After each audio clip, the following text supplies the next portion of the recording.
Bonjour amis de l'histoire antique, je vais vous parler aujourd'hui des Lydiens, un peuple de langue indo-européenne vivant à l'ouest de l'Anatolie et qui aux yeux des Grecs passaient pour être des barbares civilisés, sachant que deux rois lydiens passèrent dans la postérité, à savoir Crésus et Candole. Donc la Lydie devint à partir du 8e siècle avant notre ère le cœur d'un riche et puissant royaume avec pour capitale Sardes, une des principales villes de l'Anatolie antique, dans une région située au cœur des voies commerciales reliant l'Orient à l'Occident. La légendaire richesse des Lydiens, associée à la figure emblématique de Crésus, fascina les contemporains et traversa les âges. Et d'ailleurs, deux expressions en français illustrant l'idée de richesse proviennent de l'histoire de la Lydie, donc à savoir riche comme Crésus, et toucher le pactole du nom d'un fleuve riche en électrum avec lequel les Lydiens fabriquaient leur monnaie, sachant qu'une tradition les considère comme les inventeurs des pièces de monnaie frappées. Donc Crésus, son principal roi, fut aussi son dernier, puisqu'il fut défait par les Perses en 547.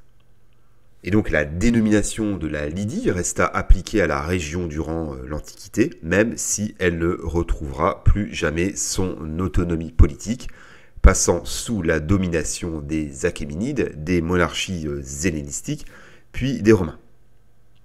Enfin, une tradition antique fait des Lydiens les précurseurs de la civilisation étrusque, qui s'épanouit en Italie centrale à partir du 8e siècle. Et donc, concernant mes sources, je m'appuierai sur un article consacré aux inventions et aux mœurs des Lydiens, article fort intéressant, édité par la Sorbonne, et je m'appuierai également sur diverses pages Wikipédia, dont certaines en anglais, pages qui sont plutôt complètes et bien sourcées au sujet des Lydiens, donc tous les liens en description. Voyons en thème numéro 1 les origines des Lydiens. Donc le terme de Lydie est en fait d'origine grecque, puisque les Lydiens s'appelaient eux-mêmes les Sphardes, terme que l'on retrouve dans des inscriptions datant des Achéménides, avec notamment la mention de la satrapie de Sparda en vieux perse. Et donc cet endonyme est associé à Sardes, la capitale des Lydiens. Donc les origines des Lydiens demeurent très obscures, même si la plupart des historiens estiment que les ancêtres indo-européens des Lydiens arrivèrent en Anatolie vers 2500. Et d'après les sources hittites, durant la période de l'âge du bronze récent, deux royaumes étaient localisés dans la future Lydie, donc entre 1500 et 1200. Et ces royaumes étaient compris dans un ensemble plus vaste appelé Arzawa, qui fut envahi par les peuples de la mer au XIIIe siècle. Alors la langue parlée à l'époque par ces populations d'Arzawa est incertaine, mais on considère généralement qu'il s'agit du louvite, donc une langue indo-européenne anatolienne, même si les louvites ne sont pas les ancêtres des Lydiens, dont la langue ne descend pas du louvite. Alors des historiens proposent que les Lydiens arrivèrent dans la Lydie à partir de 1200, alors que les royaumes d'Arzawa venaient de disparaître à la suite de la chute de l'Empire hittite. Mais d'autres historiens estiment que la région fut occupée dès l'âge du bronze par des populations parlant le lydien ou un ancêtre de cette langue. Et l'archéologie indique que Sardes était déjà occupée durant l'âge du bronze récent, mais il s'agissait d'un site secondaire. Alors, les auteurs grecs fournissent quelques indications sur les origines des Lydiens, mais ces récits furent écrits bien des siècles après les faits et demeurent impossibles à confirmer. Alors, dans l'Iliade, Homère ne mentionne pas la Lydie en tant que telle, mais évoque un pays qu'il appelle Méonie. Hérodote et plus tard Strabon écrivent que la Méonie est donc l'ancien nom de la Lydie. Et d'ailleurs, un toponyme voisin de Méonie se retrouve dans des textes hittites. Alors, selon Hérodote, la première dynastie qui régna sur les Méoniens fut fondée par Attis, un roi légendaire, dont l'un des fils appelé Lydos, aurait donc donné son nom aux Lydiens. Alors, Hérodote évoque ensuite des rois héraclides qui régnèrent sur la Lydie pendant 22 générations avant la fondation de la dynastie, cette fois historique, des Mermades. Et toujours selon Hérodote, une famine frappa le royaume d'Attis, obligeant ses autres fils, dont Tyrénos, à migrer en Italie, où, selon lui, ils fondèrent les cités étrusques que les Grecs appelaient donc Tyréniens. Et donc une tradition fait des Étrusques, à l'influence orientale incontestable, des descendants des Lydiens. Mais des analyses linguistiques et génétiques récentes montrent que cette ascendance lydienne ne concerna qu'une partie de l'aristocratie étrusque, sachant que la grande part des Étrusques provenait des Villanoviens, un peuple indigène d'Italie centrale. D'ailleurs, je vous renvoie à ma vidéo sur les Étrusques pour de plus amples informations à ce sujet. Alors, la langue lydienne est, quant à elle, très mal connue. Donc, elle fait partie de la branche anatolienne des langues indo-européennes et son existence est attestée à partir du 8e siècle. Mais la plupart des inscriptions en lydien datent de l'époque achéménide. Alors pour l'époque correspondant à l'indépendance du royaume de Lydie, il existe en fait très peu d'inscriptions. Alors le lydien s'écrivait de droite à gauche dans un alphabet présentant de fortes similitudes avec l'alphabet grec, sachant que le lydien et le grec s'influencèrent mutuellement. Et donc ses plus proches parents sont le louvite, le lycien et le hittite. Mais il reste difficile de déterminer de laquelle le lydien est la plus proche, compte tenu de la pauvreté des sources à son sujet. Voyons thème numéro 2, la géographie et l'économie de la Lydie. Donc la Lydie est nichée dans les vallées fertiles de l'actuelle Turquie occidentale, bordée au nord par la Mysie, au sud par la Carie, à l'ouest par l'Ionie et à l'est par la Phrygie. Et donc le cœur de la Lydie était Sarde, dans la vallée de l'Hermos, un fleuve coulant en direction de l'Égée, ce qui faisait de la région un axe de communication naturelle entre l'Anatolie centrale et le littoral anatolien occidental, sachant que Sarde fut le débouché occidental de la route royale du temps des Achéménides. Alors la frontière sud de la Lydie était marquée par la vallée du Méandre, fleuve qui fut parfois reconnu dans l'Antiquité comme faisant partie de la Lydie. Et la Lydie était donc séparée des régions voisines par des montagnes ou des régions de hautes altitudes, lui assurant une forme de protection. Et c'était une région bien arrosée, traversée par de nombreux cours d'eau et disposant de lacs. Donc la Lydie possédait des ressources naturelles abondantes qui furent à la base de la richesse du royaume, une terre fertile traversée par plusieurs cours d'eau, des montagnes couvertes de forêts très boisées, des lieux d'extraction de pierres et des zones de pâturage dans les vallées. Mais le facteur déterminant de la richesse des Lydiens fut la présence de métaux précieux, donc de l'or, et son alliage naturel avec l'argent, l'électrum, minerai qu'on retrouvait en particulier dans le pactole, ce qui explique le développement de la ville de Sarde le long du fleuve. Et donc, la Lydie connut une forte activité métallurgique, comme l'attestent les émissions de monnaie. Alors, les techniques de raffinage des métaux permirent aux Lydiens de séparer l'or et l'argent dans l'électrum, avec pour objectif de réduire la part en or et d'augmenter la part en argent afin d'effectuer un profit lors de la frappe. Et sous le règne de Crésus se développa un double monnayage avec des monnaies en or pur, surnommées créséides, et d'autres monnaies en argent. Et donc ces monnaies représentent à leur droit un lion et un taureau se faisant face. L'étalon de base des Lydiens était le statère, soit un poids compris entre 8 et 12 grammes selon les époques, étalon qui fut repris par les Grecs. Alors, d'après une tradition remontant à Hérodote, les Lydiens auraient inventé la monnaie frappée et signée. Mais la date exacte et la localisation de ces premières frappes de monnaie restent débattues, même s'il est incontestable que les Lydiens furent parmi les premiers à frapper des monnaies dans l'aire géographique, on dira, du bassin méditerranéen ou de l'Orient. Alors la question de la raison de l'apparition de cette nouvelle monnaie est également l'objet d'un débat, puisque en fait, depuis des siècles, les États antiques utilisaient des monnaies non frappées, et donc les historiens s'interrogent sur ce choix de produire une nouvelle forme de monnaie qui sera amenée à devenir la forme dominante au Moyen-Orient et dans tout le bassin méditerranéen. Et d'ailleurs, des chryséides seront encore frappés à Sardes durant les premières décennies de la domination perse, avant d'être remplacés par les monnaies spécifiquement perses, à savoir les dariques. Alors, Sardes resta un atelier monétaire de premier plan et abrita un grand trésor sous la domination achéménide.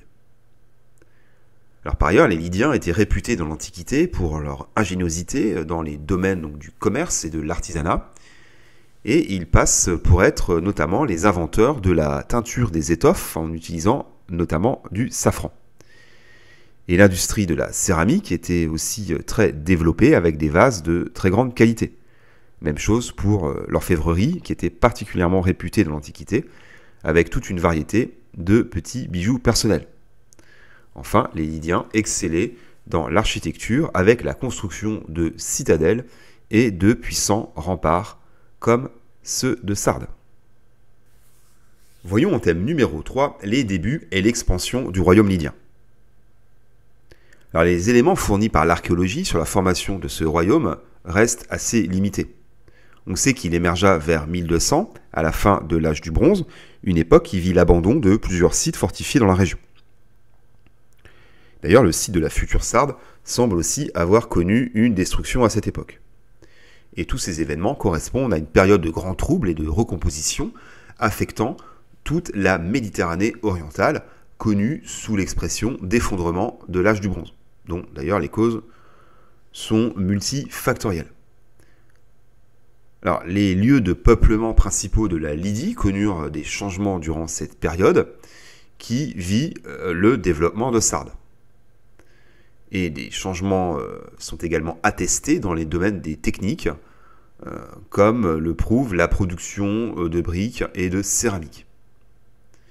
Alors, la culture matérielle de la Lydie présente des affinités à l'époque avec les cultures d'Anatolie centrale, comme celle des Hittites, puis des Phrygiens, et avec les cultures du monde égéen, comme celle des Mycéniens, puis des Ioniens de la côte anatolienne. Alors, la Lydie fut dirigée par la dynastie Mermade d'environ 680 à 547, et ils sont les premiers rois lydiens dont l'existence historique est attestée. Avant eux, la dynastie régnante est dite Héraclide, et donc le dernier roi de cette dynastie semi-légendaire est le roi Candole, célèbre pour avoir incité un de ses gardes, appelé Gygès, à coucher avec son épouse sous ses yeux. Et Gygès finit par assassiner Candole avec le soutien de son épouse et par prendre le pouvoir, fondant la lignée des Mermades. Alors d'ailleurs, le nom de Gygès serait peut-être à l'origine des termes Gog et Magog qu'on retrouve dans l'Ancien Testament et le Coran pour désigner des entités maléfiques. Alors Gygès sollicita la pitié de Delphes au moment de sa prise du pouvoir et, après avoir reçu un oracle favorable, gratifia le sanctuaire d'offrandes somptueuses. Alors vers 664, Gygès dut faire face à l'invasion des Cimmériens, donc un peuple scythique qui a donné son nom à la Crimée, qui firent tomber d'ailleurs le royaume de Phrygie, la puissance dominante d'Anatolie centrale. Alors, des textes cunéiformes assyriens attestent que Gygès demanda l'aide des Assyriens face aux Cimmériens. Mais quelques années plus tard, il suscita la colère des Assyriens en fournissant des mercenaires au pharaon d'Égypte. Alors, du côté occidental, Gygès fit peser une menace sur les cités ioniennes, dont Milet, Smyrne et Colophon. Et tout ça fit de Gygès un roi riche et puissant, et il parvint à étendre notablement la puissance du royaume lydien. Et il trouva finalement la mort vers 645, durant un nouveau raid des Cimmériens. Alors son fils Ardys dut à son tour faire face aux Cimmériens, et il se tourna lui aussi vers les Assyriens. Ce qui n'empêcha pas Sardes d'être pillé par les Cimmériens et par d'autres peuples voisins, dont les Lyciens. Alors, le roi suivant, Sadiate, conduisit une nouvelle campagne contre Milet, qui disposait d'un accès stratégique à la mer, ce qui manquait aux Lydiens. Et Sadiate périt lui aussi face aux Cimmériens vers 635, et c'est son fils Aliate II, donc le père de Crésus, qui étendit notablement le royaume lydien. En voyons en thème numéro 4 l'apogée et la chute du royaume lydien. Donc le règne d'Aliate II marqua la phase d'expansion majeure du royaume lydien, qui devint la principale puissance de l'Anatolie occidentale et centrale. Vers la fin du 7e siècle, Gordion, la capitale de la Phrygie, passa sous le contrôle des Lydiens, sachant que les Phrygiens descendent en fait de tribus thraces. Mais la nature de la domination lydienne sur la Phrygie reste indéterminée. Donc la Lydie profita de la fin des raids cimmériens qui furent vaincus par les Scythes pour s'étendre, alors qu'à la même époque, l'empire assyrien s'effondra donc en 609 face aux Babyloniens et aux Mèdes. Au nord, la Mysie passa également sous la domination lydienne. Sur la côte occidentale, Aliate mena des attaques contre les cités grecques d'Ionie ainsi qu'en Carie. Il entra ensuite en conflit avec les Mèdes, conduits par leur roi Cyaxare. Alors Hérodote relate une bataille indécise menée sur le fleuve Alice durant une éclipse solaire qui se solda par une paix et le mariage de la fille d'Aliate avec le fils du roi des Mèdes. Et donc la NASA calcula la date exacte de cette éclipse au 28 mai 585. Alors la mort d'Aliate plongea le royaume dans une guerre de succession, puisque Crésus élimina son demi-frère Pantaléon, ainsi que la mère de ce demi-frère, et accéda au trône en 560. Alors le royaume lydien, connu sous le règne de Crésus, son âge d'or, et les historiens qualifient parfois le royaume lydien d'empire anatolien. Alors, de nombreuses sources grecques mentionnent Crésus, qui portait un intérêt marqué envers le monde grec, et il poursuivit d'ailleurs la politique d'offrande de ses prédécesseurs envers Delphes, et finança la construction du temple d'Artémis à Éphèse, l'une des 7 merveilles du monde. Il commandita également des réalisations à des artistes grecs renommés, mais cette politique philénène ne l'empêcha pas d'entrer en conflit avec les cités grecques d'Ionie. Alors il imposa un tribut aux cités vaincues et constitua une flotte de guerre. Alors la majeure partie de l'Anatolie occidentale et centrale tombèrent alors sous la coupe des Lydiens, à l'exception de la Cilicie et de la Lycie. Et donc Sardes devint, en plus d'une capitale riche du commerce des métaux précieux, un lieu de rencontre pour les philosophes et les savants. Mais Crésus entra bientôt en conflit avec l'Empire perse, alors en pleine expansion. Car après la prise d'Ecbatane, la capitale des Mèdes, par Cyrus le Grand en 550, Crésus partit en campagne contre les rois des Perses, car il désirait venger le roi Mède déchu, qui était aussi, on l'a vu, son beau-frère. Mais surtout, il voulait annexer la partie orientale de l'Anatolie, et arrêter la puissance perse tant que cela était encore possible. Et donc une première bataille indécise se déroula en Cappadoce en 547, mais les Perses purent marcher vers la Lydie. Et plusieurs mois plus tard, les Lydiens furent vaincus à la bataille de Tymbré, près de Sardes.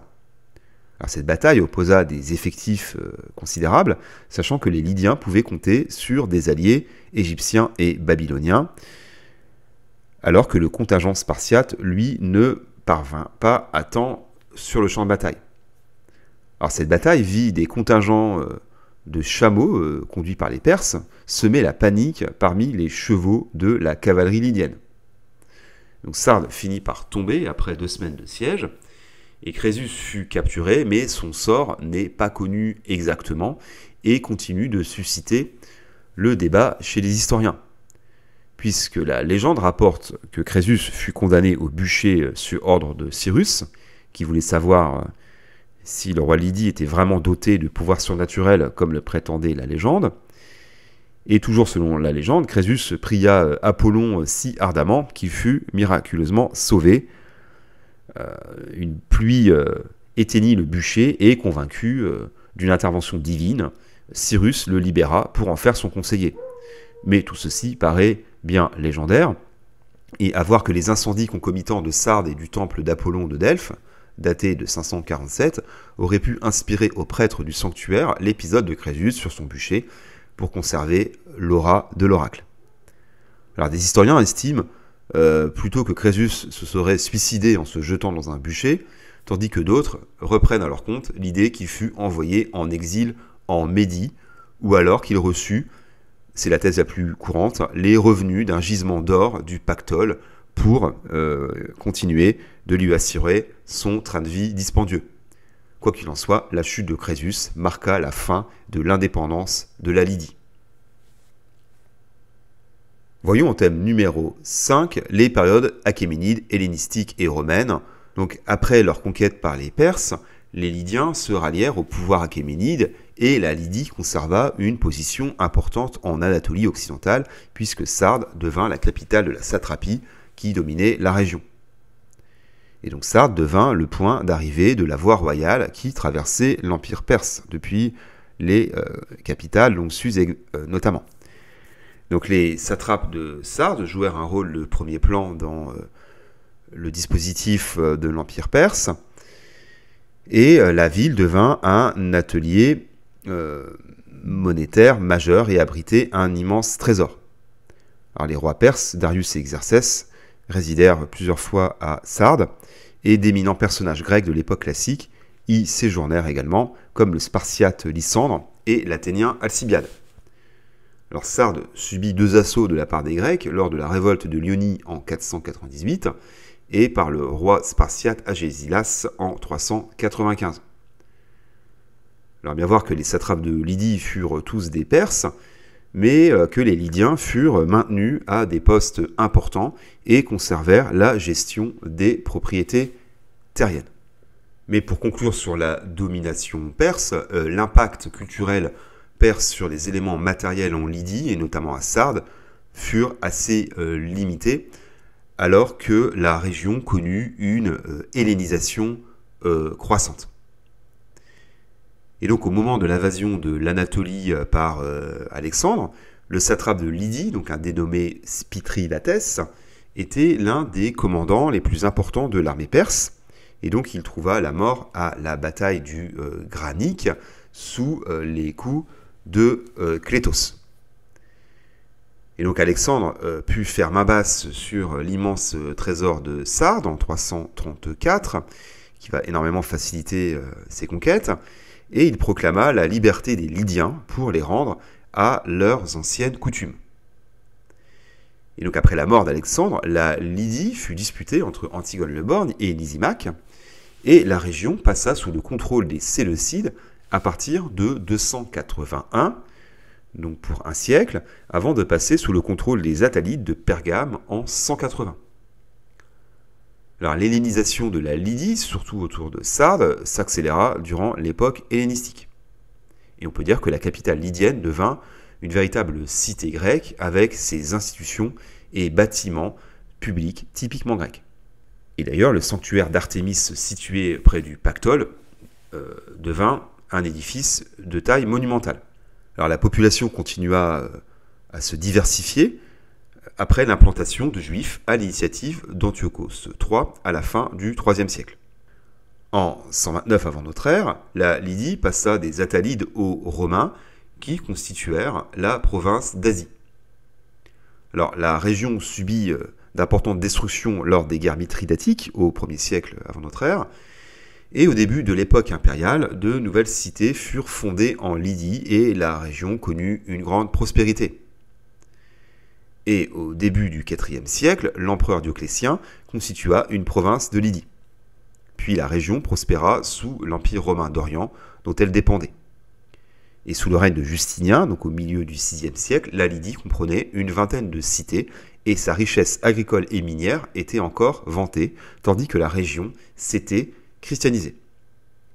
En 616, Sardes fut prise par les Perses sassanides qui lui infligèrent d'importantes destructions, entamant une période de déclin aggravée un siècle plus tard par les attaques arabo-musulmanes.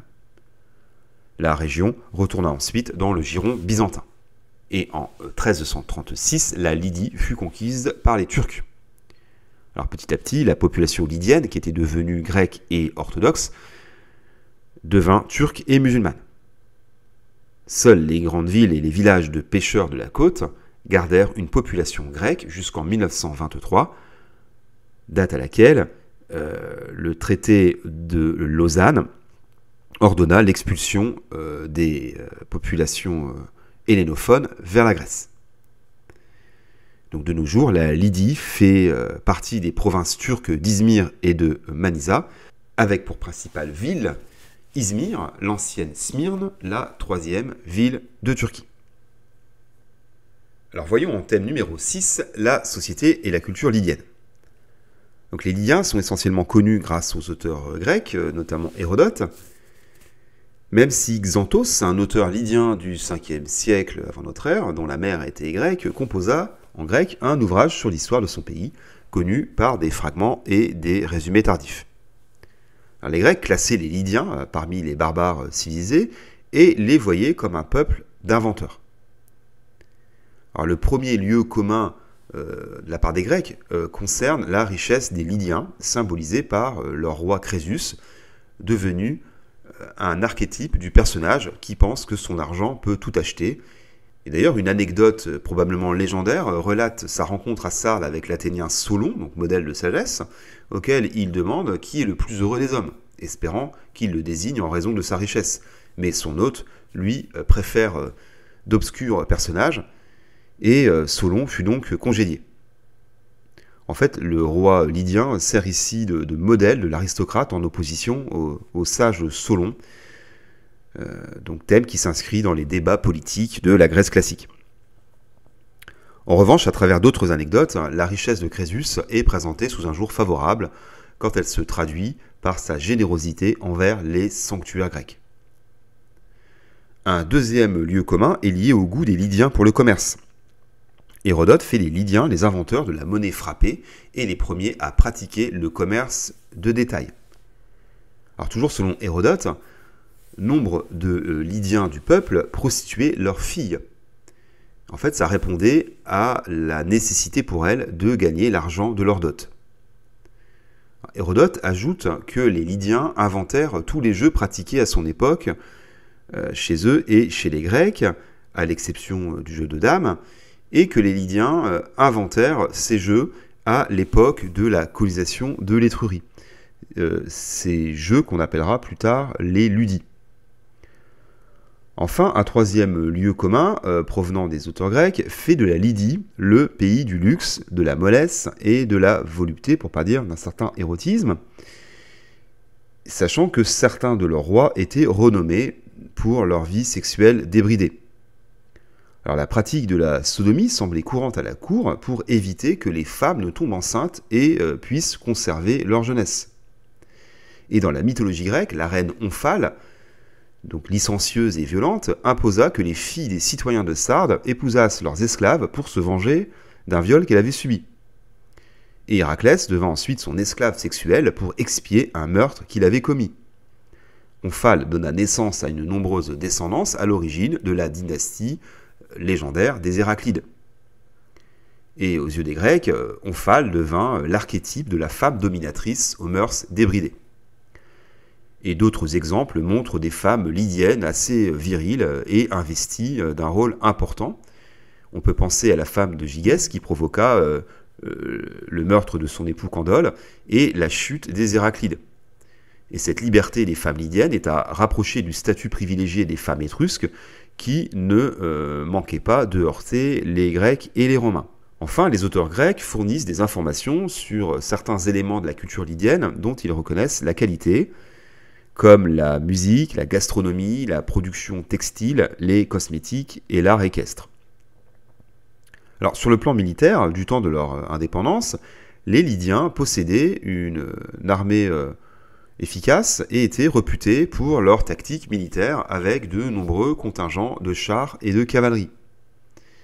Et à partir du VIe siècle, l'armée lydienne fut renforcée par des mercenaires grecs et cariens. Alors, l'armement défensif des fantassins lydiens était généralement similaire à celui des hoplites grecs, comme le prouve la mise au jour de boucliers et de casques datant du siège de Sardes par les Perses. Donc, ces fantassins étaient armés d'épées courtes qui ressemblaient à des faucilles et utilisaient également l'arc. Alors, l'échec à prendre Milet par voie terrestre montre que les Lydiens ne possédaient par contre pas une polyarcétique digne de ce nom. Sur le plan religieux, les cultes de Lydie sont relativement méconnus pour l'époque du royaume lydien et mélangeaient divinités anatoliennes et grecques, voire même sémitiques. Alors, la divinité principale était Cybèle, une déesse mère d'origine phrygienne. L'autre divinité importante était Artémis, qui bénéficiait d'une grande importance aux yeux des rois lydiens, qui lui vouèrent des offrandes. Alors, d'autres cultes sont attestés, comme celui de Léeus, un Zeus libyen, de Bacchie, assimilé à Dionysos Bacchus, et celui de Sandas, un dieu guerrier assimilé à Héraclès. Alors, à voir que la population de Sardes vouait de nombreux cultes à des divinités grecques.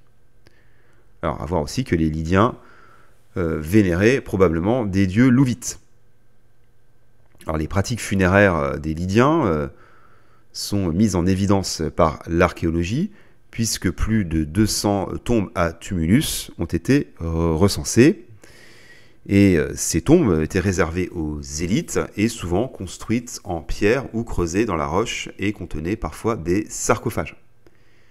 Et le site de Bin Tepe, avec ses 3 tumulus principaux, est lui associé au roi de la dynastie Mermade.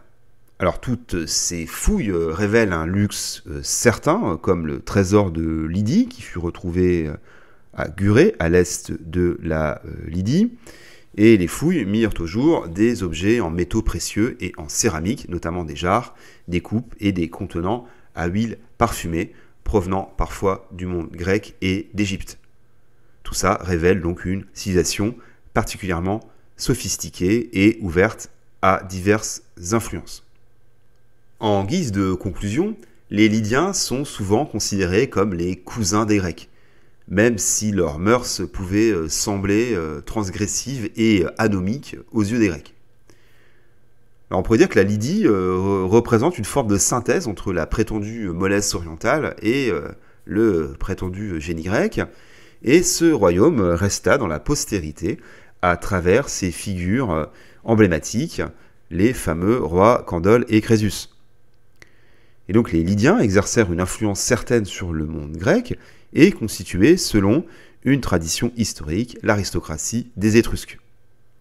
Donc de par leur ingéniosité et la richesse de leur civilisation, ils méritent assurément une meilleure place dans les annales de l'histoire antique. Ainsi se termine cette vidéo, j'espère qu'elle vous a intéressé, merci pour vos vues, vos likes et vos abonnements. Je vous dis à bientôt pour d'autres découvertes.